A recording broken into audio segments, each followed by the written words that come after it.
اعوذ باللہ من الشیطان الرجیم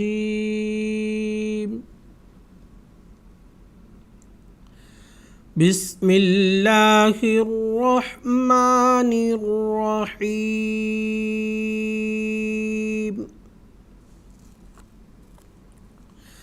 ناظرین کرام، السلام علیکم ورحمۃ اللہ وبرکاتہ۔ تجوید القرآن کلاسز کا سلسلہ جاری ہے۔ آج خاکسار ایک اور کلاس کے ساتھ آپ حضرات کی خدمت میں حاضر ہے۔ ناظرین کرام، گزشتہ کلاس میں ہم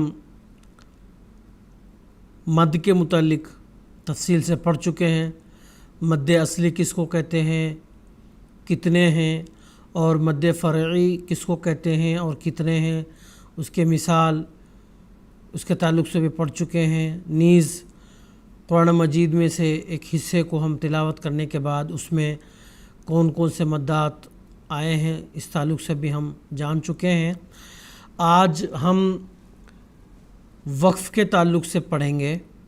ناظرین کرام، قاعدہ یسرنا القرآن پڑھتے ہوئے وقف کے متعلق ہم چند باتیں پڑھ چکے ہیں، اسی میں سے چند اور باتیں آج ہم سیکھیں گے۔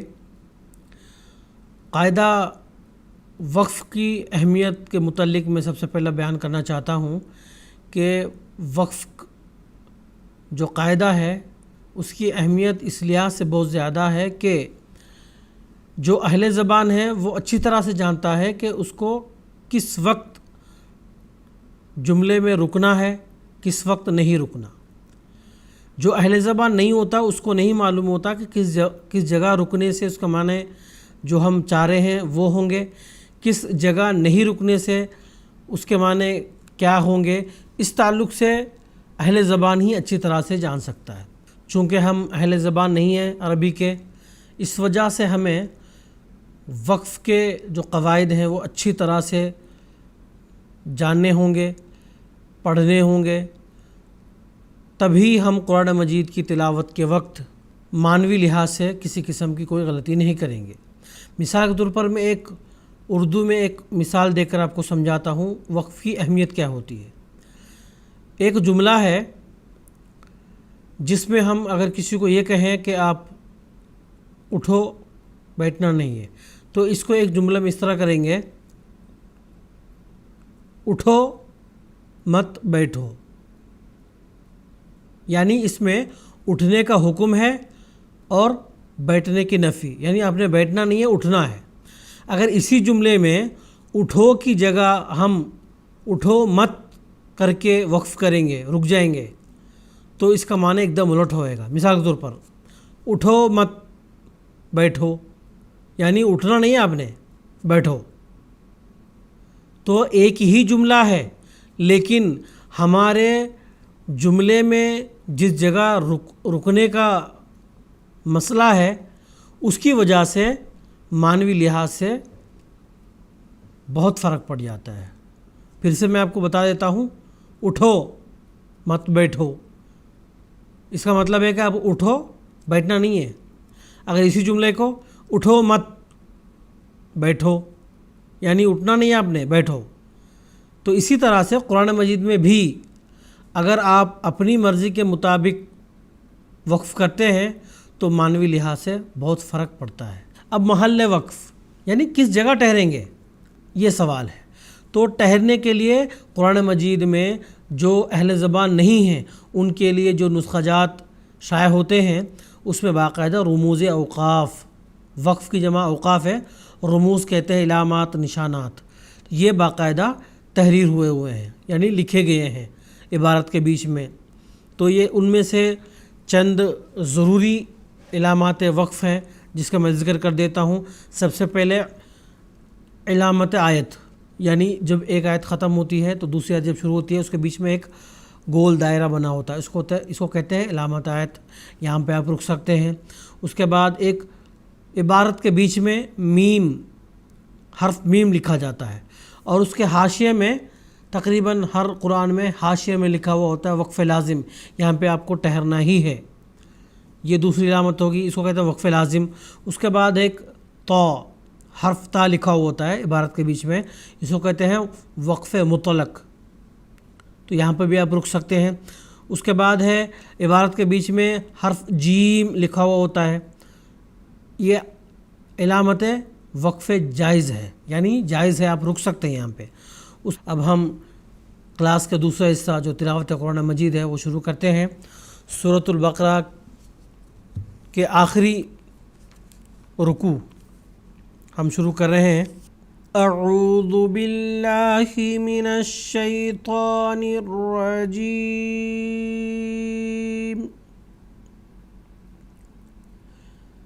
بسم اللہ الرحمن الرحیم۔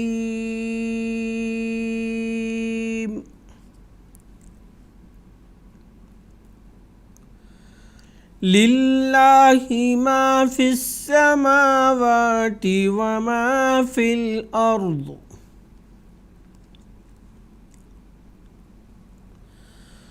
وَإِن تُبْدُوا مَا فِي أَنفُسِكُمْ أَوْ تُخْفُوهُ يُحَاسِبْكُم بِهِ اللَّهُ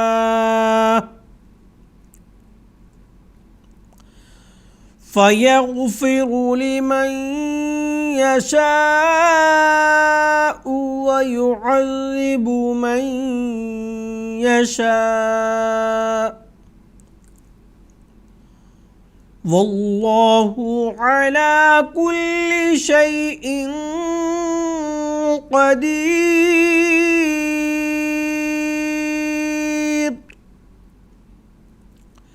ناظرین کرام، سب سے پہلے للہ ہم نے اس کو باریک ادا کیا ہے۔ قاعدہ کے مطابق لفظ اللہ کے لام سے قبل حرف پر اگر زیر ہے تو اس کو باریک ہی ادا کریں گے۔ اس کے بعد ما فی السماوات وما فی الارض، ارض میں جو را ہے وہ پر ادا کریں گے۔ اس کے بعد وَإِن، یہاں پہ نون کا اخفا ہے، ایک الف کے برابر غنہ کی آواز بھی۔ تبدو، با کے اوپر جزم ہے، حروف قلقلہ، یہاں پہ قلقلہ کی آواز۔ ما فی، یہاں پہ مد منفصل ہے، منفصل کی تعریف میں ہم نے پڑھ لیا، حرف مد کے بعد حمزہ دوسرے کلمے میں ہو تو مد منفصل کہتے ہیں۔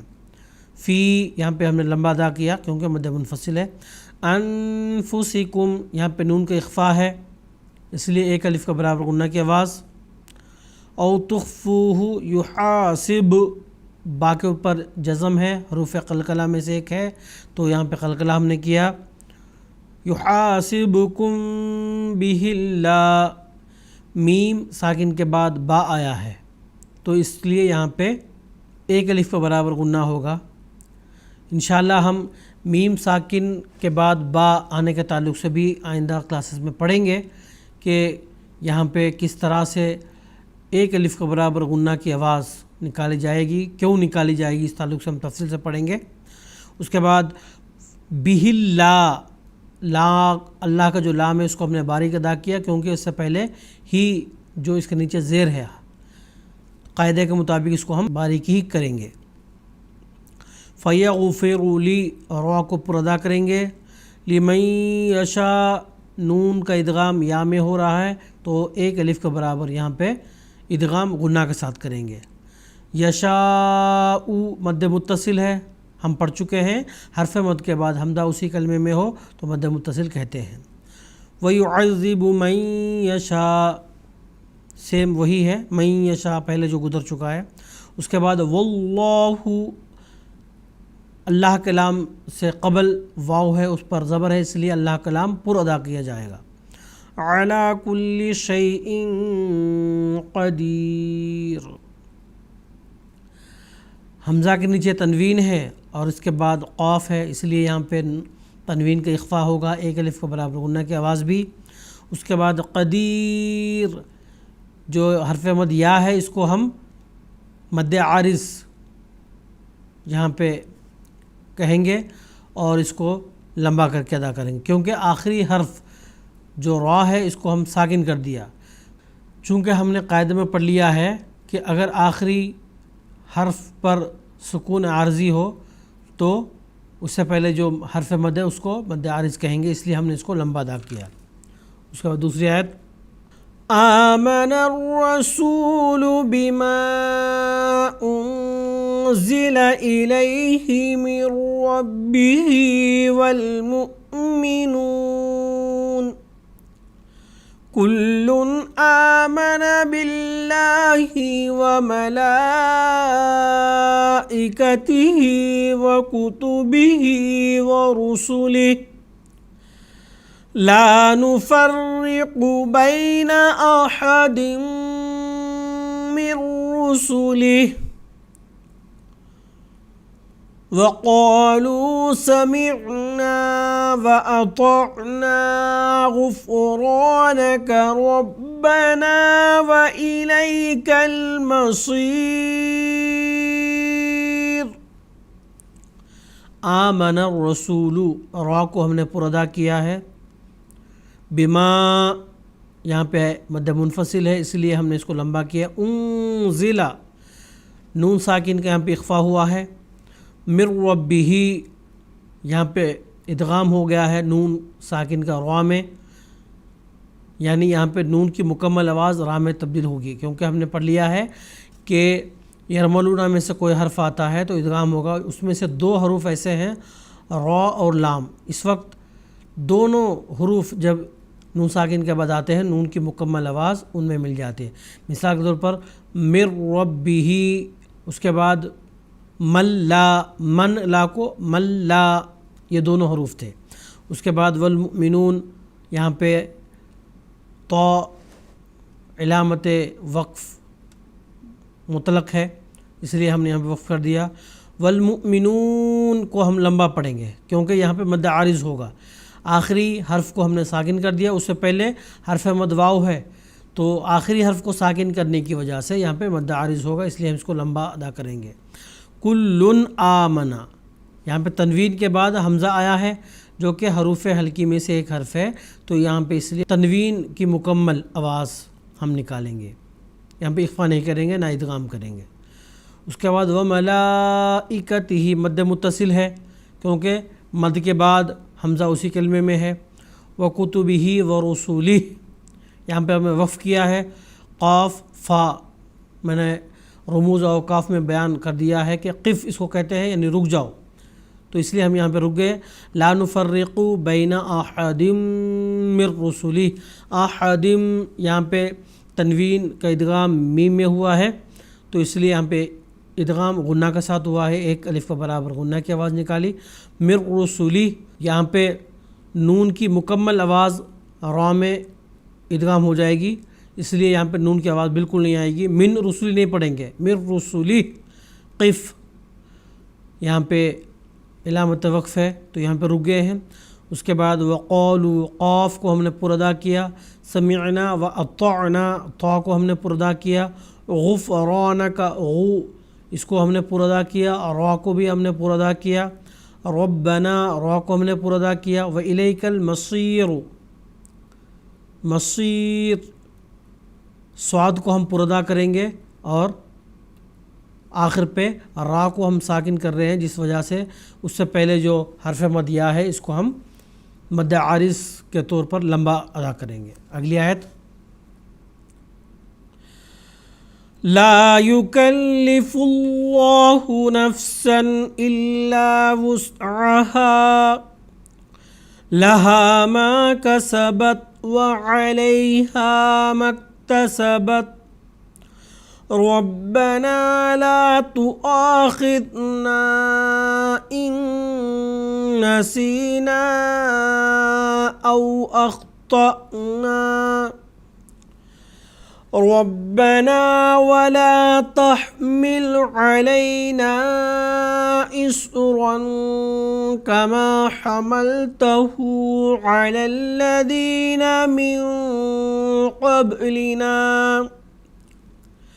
ربنا ولا تحملنا ما لا طاقة لنا به واعف عنا واغفر لنا وارحمنا أنت مولانا فانصرنا على القوم الكافرين. لا یکلف اللہ، لام کو ہم یہاں پورا ادا کریں گے قاعدے کے مطابق، اس سے پہلے حرف پر پیش ہے. نفسن الا، سین کے اوپر جو تنوین ہے اس کا نہ اخفا کریں گے نہ ادغام کریں گے بلکہ اظہار، کیونکہ اس کے بعد حمزہ آیا ہے، حروف ہلکی میں سے ایک حرف. اس کے بعد وسعہا، یہاں پہ وقف ہے اس لیے ہم یہاں وقف کر لیے ہیں. لہا ما کسبت وعلیہا مکتسبت، یہاں پہ بھی وقف ہے. اگر وقف کرتے ہوئے آخر پر سکون پہلے سے ہی ہے تو ہم اسی طرح اس کو ادا کریں گے، اس کو کوئی تبدیلی کی ضرورت نہیں ہے، اس میں ہم کوئی تبدیلی نہیں کریں گے. ربنا، را کو ہم نے پر ادا کیا. لا تؤاخذنا، یہاں پہ مد منفصل ہے اسے لمبا ہم نے پڑھا. ان نسینا، یہاں پہ نون کا ادغام ہوا ہے، ایک الف کے برابر غنہ کی آواز ہم نکالے. ان نسینا، یہاں پہ مد منفصل ہے اسے لمبا ادا کیا. او اخطأنا، خا اور طا دونوں پر ادا کریں گے. اس کے بعد یہاں پہ جیم وقف جائز ہے اس لیے ہم نے وقف کیا. ربنا، را کو ہم نے پر ادا کیا. ولا تحمل علینا، علینا یہاں پہ مد منفصل ہے. اس کے بعد اسرن، صاد بھی پر ادا کریں گے، را بھی ہم پر ادا کریں گے. را کے اوپر تنوین جو ہے اس کا ہم اخفا یہاں کریں گے، یعنی ایک الف کے برابر غنہ کریں گے نون کا اخفا کرتے ہوئے. کما حملتہ علی الذین من قبلنا، یہاں پہ بھی نون ساکن کا اخفا ہوگا. قب، با کا ہم قلقلہ کریں گے. ربنا ولا تحملنا، میم مشدد ہے یہاں پہ ایک الف کے برابر غنہ کریں گے. ما لا طاقت لنا بہ، طاق دونوں قاف اور طا دونوں پر ادا کریں گے. واعف عنا واغفر لنا وارحمنا، یہ وقفے کے تعلق سے میں بتا چکا ہوں کہ یہاں پہ سکتہ سے تھوڑا سا ہم زیادہ ٹھہریں گے، تو اس طریقے سے پڑھا جاتا ہے. اس کے بعد وارحمنا میں را کو پر ادا کیا. انت مولانا، انت نون کا اخفا ہوا ہے، ایک الف کا برابر غنہ کی آواز بھی آئے گی. فانصرنا، یہاں پہ نون کا اخفا ہوا ہے. اس کے بعد را کو ہم نے پر ادا کیا. علی القوم الکافرین، قاف کو ہم پر ادا کیے ہیں. کافرین آخر پہ مد عارض ہے تو اس کو ہم نے لمبا ادا کیا. ناظرین کرام، آج کے سبق میں بس اتنا ہی. انشاءاللہ کل کی کلاس میں پھر ملاقات ہوگی. کل کی کلاس میں مزید کچھ اور قواعد پڑھیں گے اور انشاءاللہ قرآن مجید کا کوئی نہ کوئی ایک حصہ اس کی ہم تلاوت کریں گے اور قواعد کی دہرائی بھی کریں گے انشاءاللہ. السلام علیکم ورحمۃ اللہ وبرکاتہ.